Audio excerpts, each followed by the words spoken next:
तो मेरी good morning हो चुकी है। वेस्ट बंगाल में सुबह के 10 बज रहे हैं। मम्मी मुझे उठा रही है, उठ जा उठ जा उठ जा उठ जा, ऐसे करते करते फिर मैं आलस करते करते उठी।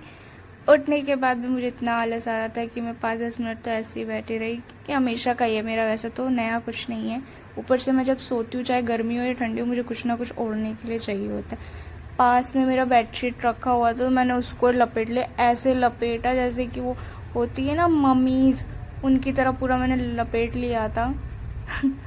मम्मी मेरे को हमेशा बोलती है ऐसे क्या करती है तू, फिर भी मैं नहीं मानती हूँ, मैं ऐसे लपेट के सोई रहती हूँ चाहे गर्मी हो या ठंडी हो।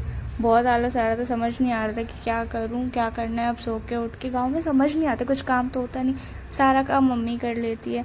फिर मम्मी ने बोला चल चलते हैं जंगल। ये देखो हमारा जंगल, छोटा सा जंगल, यानी कि जो हमारा जगह वगैरह बच जाता है ना, हम उसको ऐसे ही छोड़ देते हैं, उस पर पेड़ पौधे नहीं काटते, वहाँ पे बल्कि हम एक्स्ट्रा से पेड़ पौधे लगाते हैं और वो बिल्कुल ऐसा बन जाता है जैसे जंगल हो। यहाँ पे पपीते के, केले के और भी बहुत सारे पेड़ लगे हुए हैं। तो मम्मी वहाँ से केले तोड़ के लेके आ गई कि हम खाएंगे इसका कुछ ना कुछ बना के। और मम्मी ने घर के अंदर भी बहुत सारे पेड़ लगा रखे थे, जैसे आप देख सकते हो अमरूद का पेड़ है, फिर कटहल का पेड़ है, और छोटे छोटे कुछ कुछ पेड़ लगे हुए, मेरे को तो पता भी नहीं है कौन से क्या पेड़ लगे। मम्मी ये वाले पेड़ को बोलती है शुगर वाला पेड़ है, मतलब खाने के लिए बहुत अच्छा रहता है। ये डायबिटीज़ में यूज़ होता है, मतलब जिनको डायबिटीज़ होता है वो खाते हैं तो उनके लिए अच्छा होता है। और मेरे घर में एक पेड़ है जिसमें मिर्च लगी हुई, काली मिर्च। आज से पहले मैंने कभी मिर्च देखी नहीं, यहीं पे आके मैंने देखा। और मैं गाँव 2 साल बाद आई थी, 2 साल बाद मैं ये मिर्च देखती हूँ और मैं कहती हूँ कि कौन सी मिर्च है, मेरे को तो समझ नहीं आया। मेरे खुद के घर का, खुद के पेड़ का अमरूद आ रहा है। शाम हो चुकी थी, हमने लंच कर लिया था और शाम को हमें कुछ ना कुछ खाने के लिए चाहिए होता है। तो ये ताल है, हम लोगों के गांव में मिलता है, एक फल होता है। जब ये कच्चा होता है तब ट्रांसपेरेंट होता है, पकने के बाद कुछ ऐसा दिखता है। इसका हम लोग पल्प निकाल के पकौड़े की तरह छानते हैं, और ये इसका पल्प है और ये इसका वेस्ट मटेरियल। तो हम लोगों ने प्रिपरेशन चालू कर दिया है पकौड़े छानने के लिए।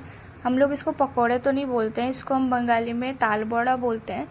मैंने वीडियो रिकॉर्ड नहीं किया बहुत सारी चीज़ों का, क्योंकि मैं वीडियो रिकॉर्ड कर नहीं पाई। मम्मी को मैंने बताया नहीं था कि मेरे को वीडियो रिकॉर्ड करना है, तो मम्मी ने पहले बहुत सारी चीज़ें ऐड कर दी थी। तो मम्मी ने बोला कोई बात नहीं, जो चीज़ें रह गई है तो वही रिकॉर्ड कर। जो चीज़ें मेरे को समझ आई वो चीज़ें मैं आपको बता रही हूँ। जैसे कि मम्मी ने इसमें चावल का आटा, नारियल का पाउडर, मैदा और चीनी वगैरह ऐड किया। मेरे को इतनी चीज़ें समझ आई है, वो सारी चीज़ें मैंने बताई है आपको। फिर हम लोग पहुँचे किचन में बैटर बनने के बाद, और देन गैस जलाया, और तेल भी ख़त्म हो चुका था रिफाइंड का, हमें पता ही नहीं था। जितना तेल था उसी में हमने एडजस्ट करके पकौड़े ताल बड़ा छान लिया। तो जो पहला वाला जो पीस होता है वो हमने गैस को चढ़ाया। हम लोगों में होता है ना, पहले गैस को चढ़ाना हो तो कुछ भी हम करते हैं। तो ताल बड़ा सब बन के रेडी है, और इतना गर्म था, मैं आपको अंदर से दिखा रही हूँ कैसा है। बाहर से क्रिस्पी था बट अंदर से सॉफ्ट था। और इसका टेस्ट मम्मी ने जब मेरे को सर्व किया, काफ़ी दिनों बाद मैंने खाया। मेरे को वैसे तो इसका टेस्ट पसंद नहीं है, हल्का सा ये बिटर होता है, खाने में बिटरनेस आता है इसका टेस्ट। और मीठा तो होता है क्योंकि चीनी ऐड करते ही है, और बाकी ताल का जो फ्लेवर होता है वो होता ही है। बारिश का टाइम था और मैंने खाया तो मेरे को बहुत अच्छा टेस्ट लगा। मैं मज़े से मस्त खाने लग गई, जो भी मम्मी ने दिया था सब फिनिश कर दिया था, इतना अच्छा लग रहा था। जंगली इलाका, यहाँ रहते खतरनाक जानवर जैसे ये।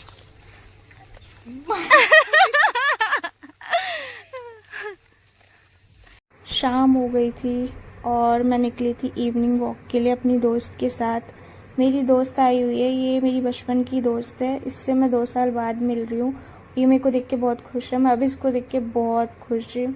और हम लोग बंगाली में फीमेल फ्रेंड को बांधवी बोलते हैं, और जो मेल फ्रेंड होता है उसको बोंडू बोलते हैं। तो मेरी बांधवी तो आई हुई है मुझसे मिलने के लिए, और मैं उसके साथ जा रही हूँ, बात कर रही हूँ। करते करते हम कब पहुँच गए बांग्लादेश के बॉर्डर में, हमें पता ही नहीं।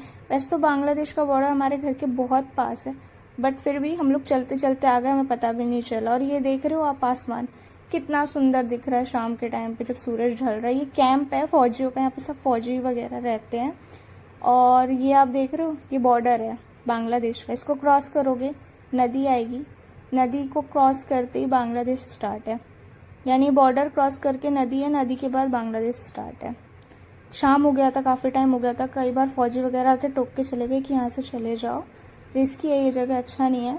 क्योंकि बॉर्डर है, जानते हो रिस्की तो होएगा ही, और ऊपर से जंगल वाला इलाका है और यहाँ पे जंगली जानवर भी रहते हैं जैसे लोमड़ी वगैरह, स्नेक वगैरह। तो हम घर जा रहे थे, घर पहुँचकर मम्मी ने मेरे को स्नैक्स दिया। स्नैक्स मैंने पहले ही खा लिया, फिर मम्मी ने चाय दिया, वो मैंने पिया क्योंकि मेरे सर में दर्द हो रहा था। मैं चाय वैसे पीती नहीं हूँ, टोटली इग्नोर करती हूँ, चाय पसंद नहीं है मुझे इतना।